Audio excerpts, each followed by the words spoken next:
ошолордун энесинен да улуумун мен. Келинчегимди башынан немеде чойгулап тартышып атсам мен турмак менен карапчы. Бекишке эле чачтан алып эле мындайынан алып кол менен бурады. Анан эмне себептен мени ушундай кылып сабаганын мен түшүнбөйм. Я не смогла ее защитить. Если сотка берсек, сот чындыкты билмесе, аркы границадан баштап тиги границадан тең ортодон бөлүп берди. Сиз чындыкты булар калачы болсочу. Аялы чачыма моундайынан эки кол менен ороп туруп асылды. Мен башым чыкпай койду ошондон. Редакциябызга ыза таттуу жаран кайрылып, кошунасы анын 70 жаштагы апасын, эжесин жана жубайын уруп согуп кордук көрсөткөнүн айтты. Ал бир үй бүлөдөн 3 аял киши кошунанын уур токмогуна кабылып, апасы ооруканага түшүп калганын белгиледи. Биз тараптардын жүйөлөрүн угуп, окуянын чоо-жайын билүү үчүн чырдашкан кошуналардын жашаган айылына бардык. Алгач 70 жаштагы Эркинай Анышбекова жаткан ооруканага баш бактык. Ал окуя кандайча башталганын айтып, буларга токтолду. Биздин үйдө 2 дарбаса бар да, анын экинчи дарбасасы көп пайдаланбайт. Анан ошол жерде бир шифрдын сыныктары жаткан. Ал бизге керек болчу, бир размери 15, 20, 50 сантиметрге чейин, бирок ичке. Анан ошо дарбасадан чыгып мен ушу шифрлар, ошо сыныктарды кандай кылып реттесем деп тургам, ошо жер жаңы эле чыккан. Бир колумда, ошо оң колумда телефон менен очким бар болчу. Анан кошунанын аялы каягынан келгенин билбейм, келип эле түртүп туруп эле мусоруңду алгын деп бетиме бетин тегисип туруп кулагыма кыйкырды да, көзү бир шумдук болуп көрүндү мага. Анан ай бул деген мусор эмес, бул шифр, бизге керек. Анын үстүнө өсүбүздүн дарбасабызда турат десем, мен сени ал деп атам, ал бул жер сеники эмес, элдики деп туруп эле кекиртектен алып түрттү да. Түрткөндө менин колумда, ошо оң колумда сотка менен көсөйнөм болчу. Анан мен сол колумду мындай эме кылдым. Дегече эле күйөөсү келип калды. Күйөөсү келгенде мен айттым, ай Бекиш, аялыңды алып кет, эмне болуп атат мынабы десем эле, аялым эчтеке кылган жок деп туруп эле ошо күйөөсү келип эле чапты да, анан ошол жерден эле жулмалап сабай баштады. Жанында эч ким жок. Анан адегенде мен келинчегине айттым, ай эл угат, уят кой десем. Анан чаап күйөөсү сабай баштады, эч ким жок. Бир маалда кызым чыкты, бир талайдан кийин. Аялы мени мына жеримден эмемден тартып атканда, футболкамда, а күйөөсү чаап уруп аткан. Анан эле кызым келип эле колунан мыягынан чыгарды да, чыгарып мындай эме кылды. Ошо маалда бул экөө аялы менен бул экөө эметип кетишти да, тигил мени чачтан алып эле ошо уруглай баштады сабап. Мен кулакка чапты да биринчи. Жок, кулакка да чапты, анан доңгурап калды да, анан бир маалда эле мен билбейм, эсиме келсем отуруп турмун. Жердечи. Анан мына жеримден сүйрөп көчөгө ошо элес булас билем карасам, бунун башы аялынын чачын, бул аялы чачын муну ылдый кылып басып атыптыр. Анан мен ошол жакты көзсөй сүйрөп, чапкылап, бутумда да тапчкем жок экен. Шылып сүйрөп алып барып, мени бир муштап, муну бир муштап, анан мени эметип атканда барып келиним келди. Келиним жүрөгүнөн недавно эле операция болгон, клапан. Ал чырылдап апамды кой бер деп чырылдаса эле, аны бетке бир муштады. Бир муштаганда мен айттым да, Бекиш, урба, жүрөгүнөн операция болгон, недавно урба деп. Мени ошо жер отуруп сабап атты. Бул кызымды көрүп аттым да, муну болсо келинчеги здоровый. Эми чачын мындай ылдый кылып алып тепкилеп атыптыр буту менен. Ошондой болду. Анан бир где-то бир 20 мүнөттөн да көп болду окшойт. Мен капысынан эле чыккам эшикке ошо эле. Анан өйдө жакта кошуналарыбыз чыгып, анан 2-3-өсү чуркап келип, ошолор ажыраттырды. Эми биз булар менен деги эле сүйлөшпөйбүз, саламдашпайбыз, деги эле. Ошо жанаша жашайбыз да. Негизи ушу кошуналар менен жакшы эмес болчу да бул. Анбай эркек кошуналардан бирөккө келди, аял келип ушу эметте калгандар карап турду. Аркы площадкада чоңураак кыздар да турган, ошолор да айтышты. Эже заявление жазсаңыз кол коюп беребиз, биз күбөбүз деп. Мына болгон окуя ошо бир 20 мүнөттөн ашыгыраак ошо сап алып калдым ошо. Мына кызымдын көзү тигине көгө барып турат. Биз орозо кармаган адамдар болчубуз, кызым да, мен дагы. Мектепте мен 40 жыл иштедим. Мына үстүмдө Кудай турат, мен ошо келинге дагы, ошо эркекке да бир жаман сөз айтканым жок. Просто Кудайга койдум. Мага аябай ыза болгонум, ошолордун энесинен да улуумун мен. Анан эмне себептен мени ушундай кылып сабаганын мен түшүнбөйм. Мен даже баары бүткөндө да сурадым. Бекиш, сен эмне мени урдуң, эмне мени сабадың? Мен эмне кылдым сага? Десем күлүп турат. Мага ушунчалык ыза болдум да, ошого кордук да. Билбейм мен. Ошо жерде неберелерим дагы чыгып калыптыр, баары ыйлап турушту. Ошо кошуналардын баары эле наалат айтышты.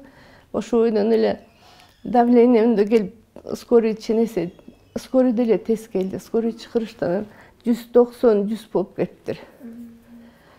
Анан бияка алып келишти. Сотрясение бар деди. Ошон үчүн жаткырды. Сотрясение бар деди. Мен эмне менен чапканын билбейм. Бирок мына моюнум, кулагым, мына бияк көзүмдө жакшы көрбөй жатат да негедир. Аны мына башым ооруп атат. Ошол. Денелерим баары оор болуп, бияктарым баары көк ала. Бияктарым баары көк ала. Ошо сүйрөгөн экен, сүйрөп сабаптыр да. Ошо жерден тургузуп алып кайта. Чатактын дагы бир жабырлануучусу Астра Болгонбаева чачы жулунганын, башында шишиктер бар экенин жана учурда медициналык экспертизадан өтүү аракетин көрүп жаткандыгын айтат. Мен ошо жабыркаган Эркинай апамдын кызы болом. Кече күнү үйдө болчумун. Мындай ызы чуу уктум. Анан эшикке шлёпканы кийип эле эмне болуп атат деп эшикке чыксам, муну дарбаза чоң ачылып, ага чейин апам айтып аткан, могу шифрларды бул жагына жыйнап, мыякты шыпырайын деп, мыяктарды шыпырып тазалап аткан. Анан ызы чуудан эшикке чыксам, Бекиш деген апамды жерге жаткызып алып уруп атыптыр. Аялы дагы кошо жүрөт. Анан мен ошо үчөөнү апаман ажыратам деп, ошондой аялы аларды эки колун мынтип тартып атканда, аялы чачыма моундайынан эки кол менен ороп туруп асылды. Мен башым чыкпай койду ошондон. Ушундай ылдый кармап берип турду. Мен ошо өйдө көтөрүлө албай койдум да. Биз өзүбүз орозо кармаган адамдарбыз, алыбыз деле жок. Ага чейин бир түп малинаны да каза албай койгонбуз. Анан кийин апамды мен апама жетпей койдум да, ушу защита кыла албай койгон үчүн аябай ыза болуп, до сих пор ыйлап келет. Анан аялы кармап берип атты. Күйөөсү аны дагы, апамды дагы сабап уруп атты дагы, мени дагы сабап уруп, мына көзүмдүн баары көк, башымдын баары көк ала. Анын баары экспертизадан өттүк. Ушул кармап берип, монда буту менен басып турду дагы. Чачымды кармап, Бекиш апамды дагы уруп соккулатты, мени да уруп соккулатты. Анан бир убакта билем, апам кыйкырып атат, Аселге тийбе. Ал недавно өзү жүрөгүнөн операция болгон. Биягынан чейин жарык. Ал операция болгон деп аткан уктум да. Анан көрсө аны дагы сабаптыр. Ал инимдин келинчеги кызын мектепке чыгарайын деп чыгып, ал да күбө болуп, ошону ажыратам деп, аны дагы сабаптыр. Ошондо мына ушул эле мына ушу могу жерден эле ушу жерге которуп, монун астынын баарын шыпырам деп чыккан экен. Биз эгерде булардын границасына астына койсок дагы бир жөн апам.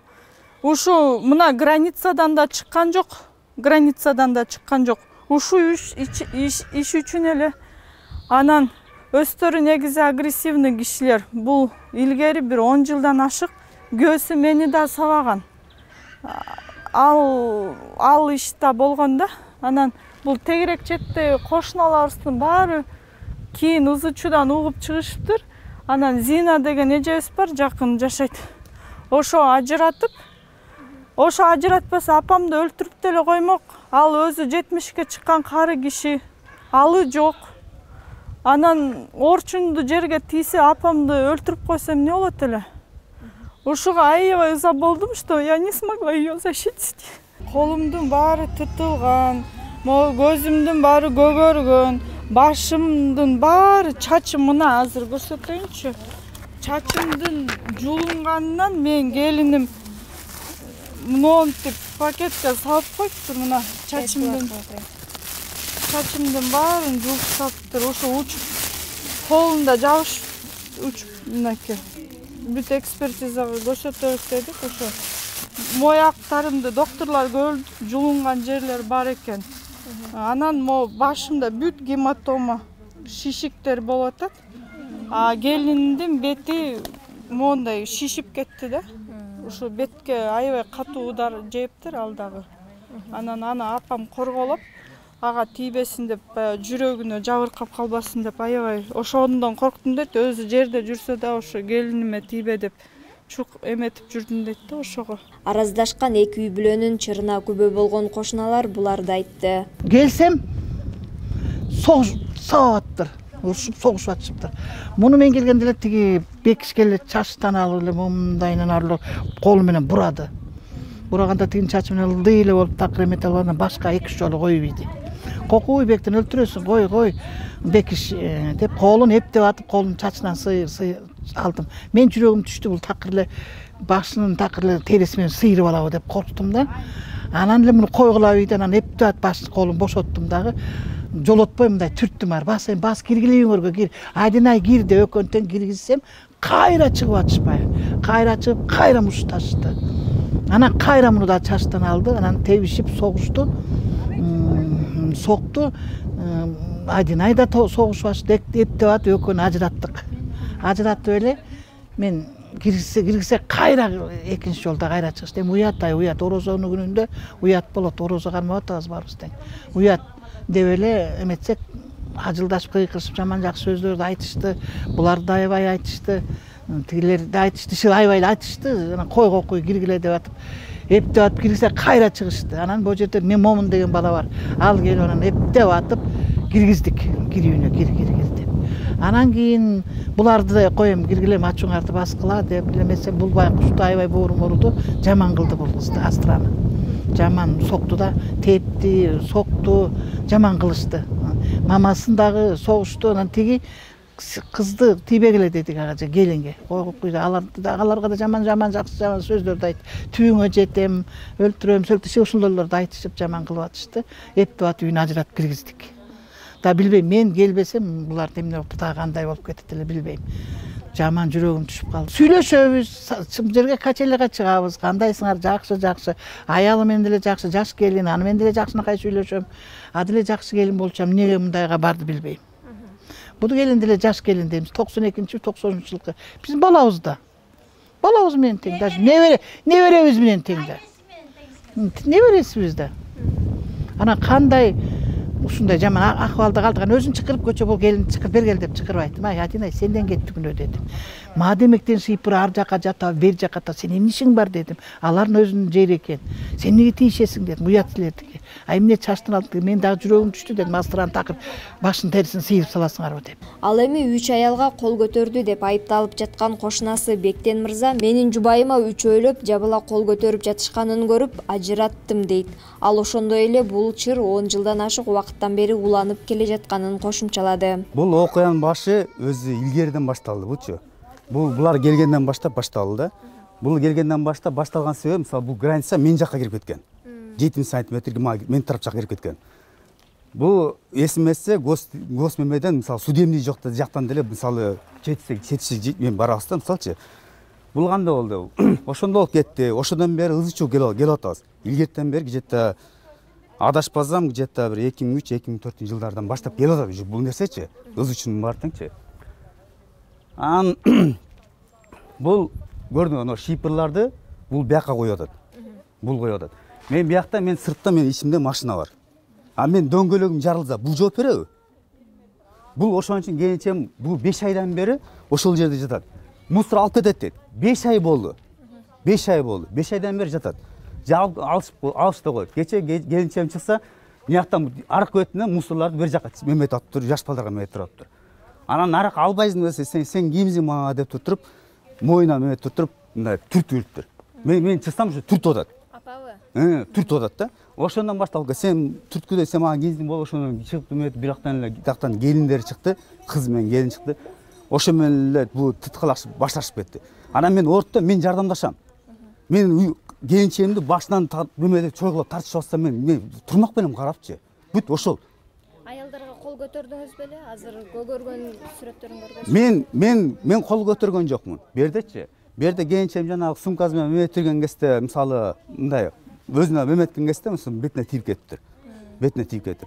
Мен ажыратканда мен просто ажыраттым мен. Андан жерде керки коңшулар деле мисалы көргөндөр да бар. Азыр булар сиз эме деп айтат да, кадимкидей эле башына койгулаган депчи, ким? Койгулаганда пусть медицина экспертиза барсын, ал жактан эме травма может илгери бул аялдан эме ажырашкан аял болчу. Может күйөөсүнөн алгандыр. Бул эме экспертизадан өтсүн буларчы. Өтсүн мындайчы. Ананчы бул азыр бул нерсе бул жакшы болуп атат, мен жагы как бул съемкадан кетсин мындайчы. Буну границаны дальше чечишкенге да мага да мен берсин. Эми келиңиз мындайчы. Теңдик болуп турганболсо, өлчөсүн мындайнанчы. Өлчөп берсин, меникин 15 калтырып коюм. Мен документальный техпаспорт боюнча 15-70. Анан кийин бунун терден муларткы нерсе эле 16-50 болуп кетет. Бияктан келем. Бияктан кел. Нону кара, тегистиги да эмес мындай. Нону тештен эле карап чык. Сиз ошондо бул жерди эметип причина кылып кол көтөргөнгө бар. Жок, причина мисалы мен бул берилген. Мен унчукпаган мисалы жаназаңарга берилген деп айтылган. Мусулман боюнча мен жаназасына берилгем. Анан кийин бул дагы кайдыгерчиликти бул мусорларды мындай мен тарап жакка таштап, эртең мен машинам дөңгөлөк жарылса, ким жооп берет? Ким жооп берет? Ошондон улам эле. Ошондон болот да, мунун баары теңчи. Бул мисалы кайдыгерчилик кылып турду, булар карабайсың мындай чыташып. Бул мусор алып кетет. Если каласаңар, муниципальный мемлекет бар мет келе, алар айтып берет. 5 айдан бери жатат.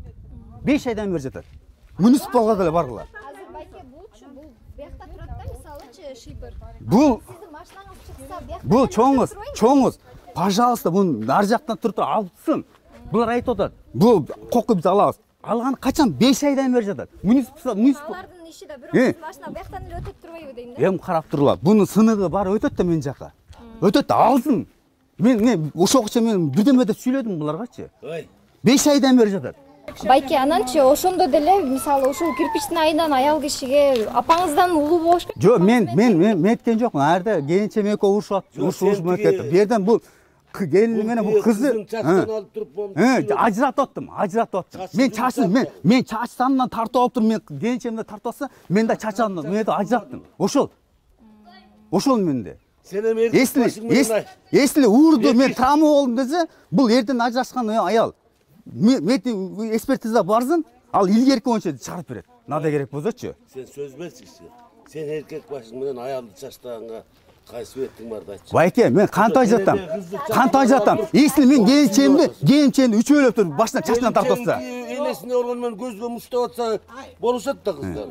каяк Анан могу шипырды бияк бетине эле коюп койгон үчүн чатак чыгарып атпайсың. Бул жерде сенде граница боякта турбайбы? граница билесиң. Силер өзүңөрдө бүт бар. Аскербек, если сотко берсек, сот чындыкты билмесе, аркы границадан баштап тиги границадан тең ортодон бөлүп берсин. Сен чындыкты булар калачы болсочу. Чындыкты ошондо калачы болсочу. Тең ортодон мисалы тиги границадан бул границадан тең ортодон бөлүп берсин.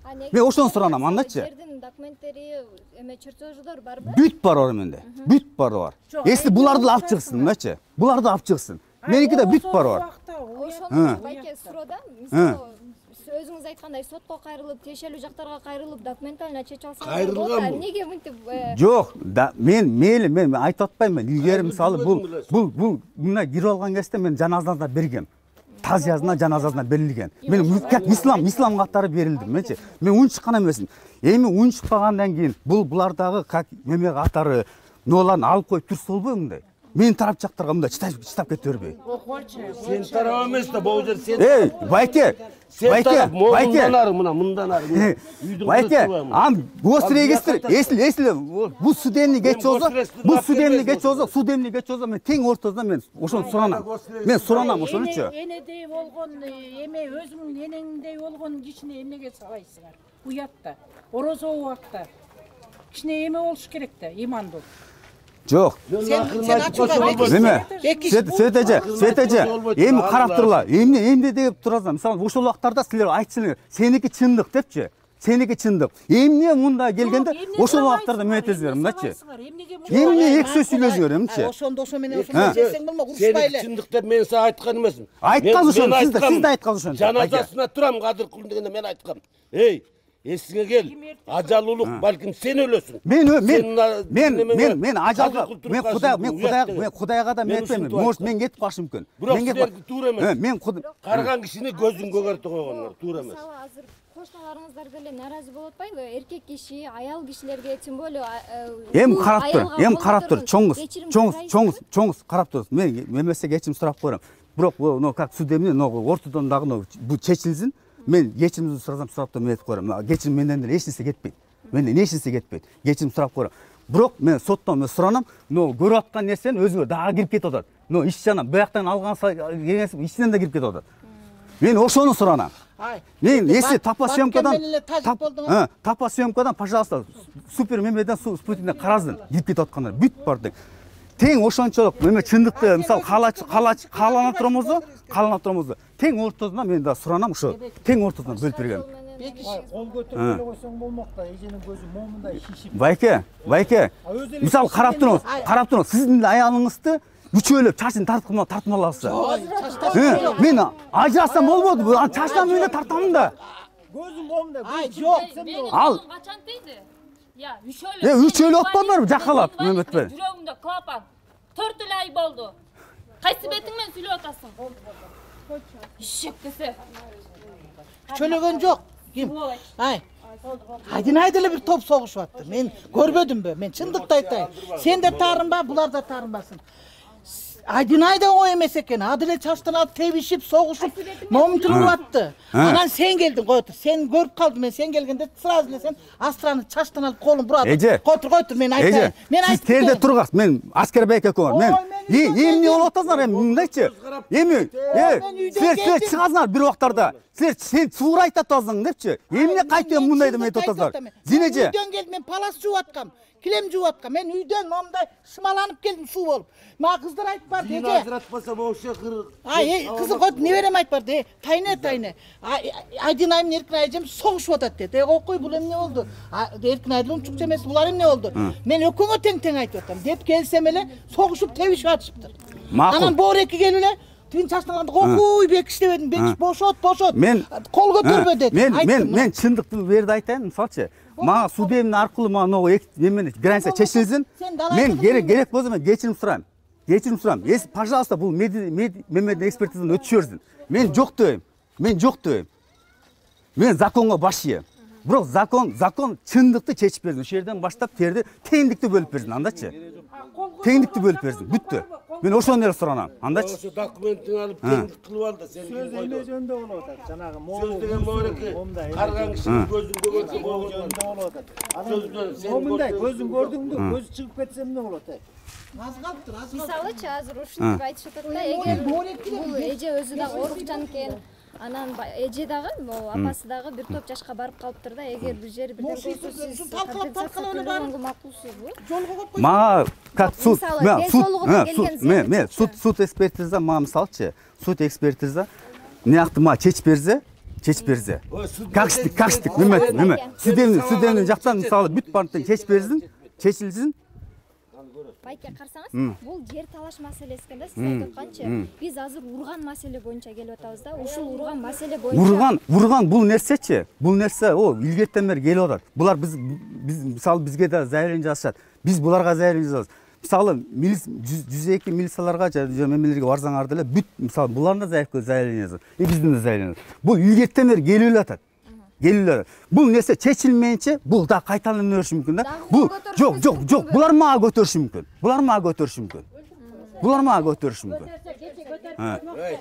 Мынакей, кечен дагы булардын деле эки килейген баласы бар эле көтөрсө көтөрүп коймо.